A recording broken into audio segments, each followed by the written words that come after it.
Nobody books a Hawaii trip expecting a once-in-a-lifetime storm to hit, but they do happen. Your flight gets canceled. The airline, the hotel usually takes care of you, usually, with rebooking, vouchers, that whole thing. That part actually goes okay most of the time. But for this trip, you booked an Airbnb. You messaged the host thinking everything's going to be okay. You explained the situation. You figured this is an obvious case. Storm of this size, flights are grounded. Everyone can see what's happening. And the host says no refund. You call Airbnb. They agree that this qualifies under their major disruptive event policy, but the host still says no. And that's it, apparently. That's the whole story, because on a peer-to-peer platform, the host controls the money and no policy changes that. A listener of this show learned that the hard way, and I want to share some more about that story and what to know before deciding on booking a hotel or a short-term rental like Airbnb.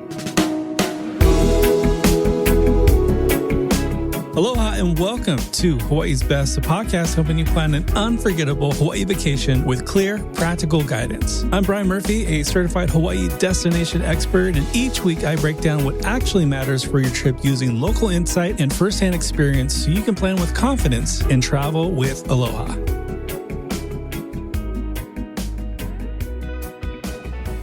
So that's a real scenario, and you're going to hear a little bit more about that. But I do know that there are some success stories out there as far as booking through Airbnb or VRBO, short-term rentals in general in Hawaii. But short-term rentals in Hawaii are a sensitive topic, especially now in 2026. I did an episode about a year ago now about some legislation on the island of Maui and what they're doing as far as short-term rental crackdown. I'll link that below, but some of that info is now out of date.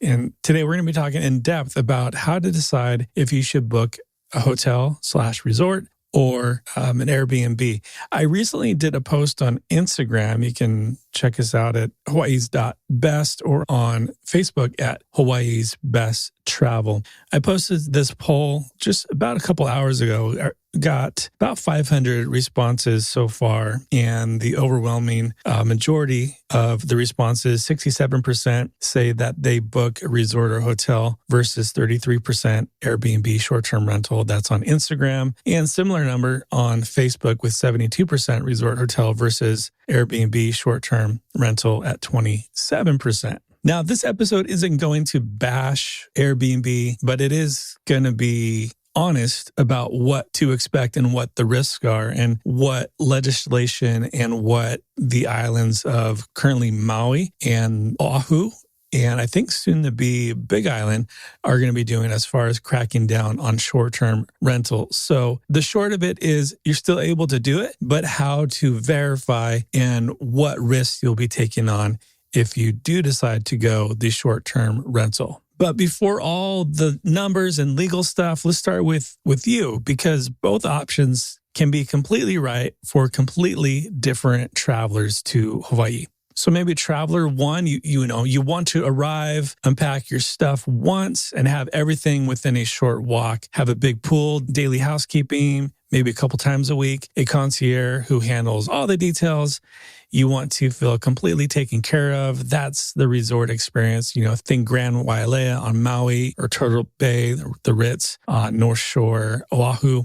Totally wonderful experiences, world-class resorts. Another traveler, if you're in a bigger group or a family with young kids, you want real space, a kitchen, so you're not just spending $100 every day on breakfast. You want maybe a little yard for the kids, a lanai for your coffee, watch the sunset. You want to actually feel like you're living sort of in Hawaii for a week. And that's the vacation rental experience. And that's the allure of the vacation rental.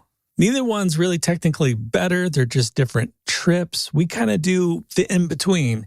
We like to go to redbook.com, and you can actually rent other people's timeshares. When we go with my in-laws, we stay within their timeshare. So that is really something that we are blessed to be able to do. But if we're traveling just as our immediate family. We like doing Red Week because we are usually traveling as a family. If it's just a couple's trip, just my wife and I, typically we go and we book directly with a hotel. But that's how we do what we do. That works best for us in our situation, and everyone is different. I just want to acknowledge that those are kind of the two scenarios. But if you want something in between, I'm not here to encourage you to buy a timeshare or anything like that. But there are ways that you can rent other people's timeshares because maybe they're not using it that year. And a good way that we found to do that is by going to redweek.com. This episode is not sponsored by Red Week. I'd be open to it, but this is just some honest advice if you want something that's a little bit more in between. With that out of the way, now talk a little bit about money. Here's one of the things I think every Hawaii traveler should know in 2026. As of January 1st, Hawaii raised its statewide lodging tax to 11%. Governor Green is calling it a green fee. That's kind of ironic. I never thought about that. His last name's Green.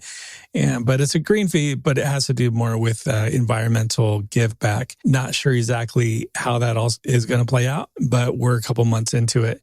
So that is stacked on top of the county taxes and Hawaii's general excise tax. And the total effective tax on any Hawaii lodging comes out to about 18.5%. So hotels, Airbnbs, VRBO, all of it, you're looking at that percentage. A $200 nightly rate is actually $237 before a single fee is added. So just to be clear about that, the rate applies equally to hotels and vacation rentals. No tax advantage either way anymore. The difference lives really in the fees. For hotels, you want to watch out for that resort fee, that parking fee. In Waikiki right now, resort fees run $35 to $72 per day, and parking adds another, $45 and nearly $90, depends on the place you're staying at. But if you're in Waikiki, you necessarily don't need a car. Maybe you rent a car for the day and do some road trips, go up to the North Shore, maybe West Side, East Side. But if you're just hanging out in Waikiki, a lot of it is walkable. You necessarily don't need a car for your entire trip. So realistically, a room listed at $250 could cost you over $400 a night by the time you go to check. Quick break from today's episode. Don't worry, this isn't a sponsored ad, and I'm not trying to sell you anything. I just want to say thank you for listening. If this podcast has been helpful for you at all, hitting follow on your podcast app is the best way to support it. It's free, and it helps more people plan better Hawaii trips. Thanks again for listening, and let's get back to today's episode. For vacation rentals, typically the hidden cost is in the one-time cleaning fee, anywhere from $100 to $300 plus dollars. One of the tips I want to just throw out there is call it like the 7-night rule. A $300 cleaning fee on a 3-night stay adds, if you do some math, adds $100 per night. On a 7-night stay, that's just $43 per night. All that to say, don't book a vacation rental for fewer than 7 nights if saving money is your main reason for doing it. On shorter trips, the cleaning fee almost always wipes out that nightly rate advantage. For groups, though, and this is really the key, the vacation rental math really makes sense and is compelling. 2 hotel rooms on Oahu at the current average of $290 or so a night costs $574. Contrast that to a 3-bedroom rental at $350 that houses everyone. That's over a $200 a night cheaper before you've even factored in the food budget and cooking meals in. This is where the real big attraction is for the vacation rental. In the case for staying at a vacation rental is,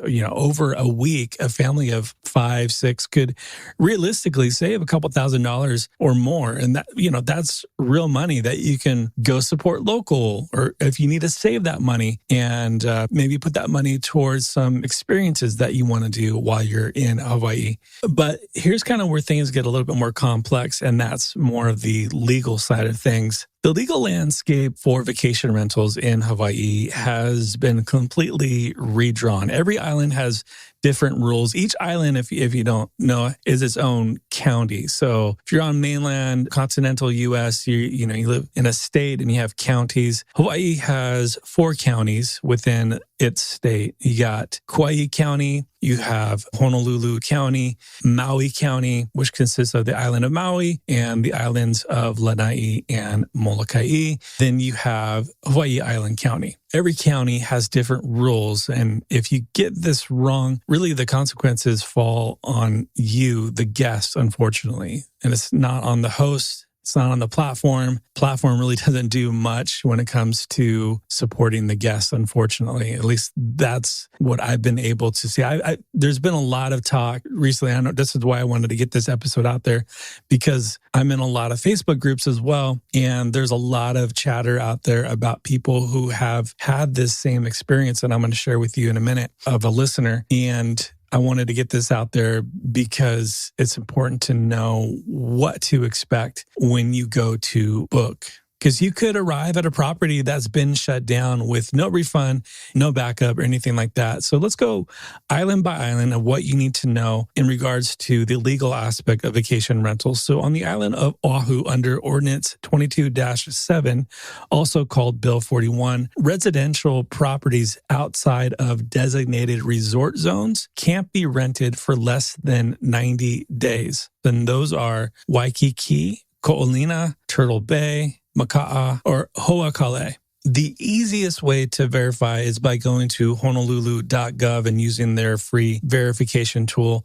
Of course, I'll link that below for you to go ahead and use. So use that before you book anything on the island of Oahu. Going over to the island of Maui, Maui County. This is the biggest STR or short-term rental story in Hawaii right now, and most people haven't heard of it. It's Bill 9, and this was signed into law on December 15th of 2025. It phases out over 6,000 apartment-zoned vacation rentals. This is set to happen by 2029 in West Maui and by 2031 everywhere else. So hotel zone resort properties on Maui are completely safe. The other ones on that list, those condos, are on a countdown, and many are still appearing on booking platforms right now. So just a heads up on that. On the island of Kauai, short-term rentals are only legal within visitor destination areas. So mainly think Princeville, Poipu, and Koloa. Outside those zones, it's simply not legal and no new permits are possible or expected.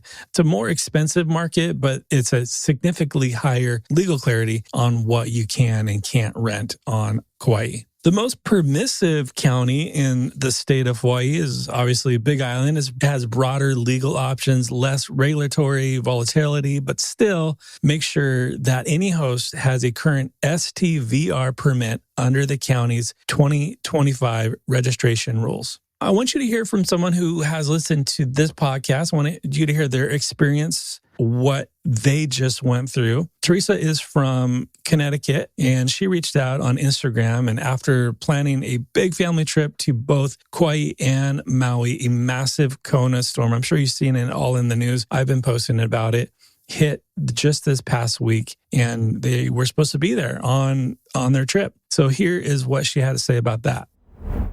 Hi, Bryan. It's Teresa from Connecticut. Thank you so much for your podcast. I have used it extensively in my planning for a big family vacation to Hawaii, which included trips to Kauai and Maui. Unfortunately, we were supposed to be there this past week when a massive Kona storm hit the islands. And I'm writing to or talking to you about how we have had a very bad experience because we booked Airbnbs in both locations. And unfortunately, both hosts refused to refund us, despite the fact that the storm has been extremely damaging and dangerous.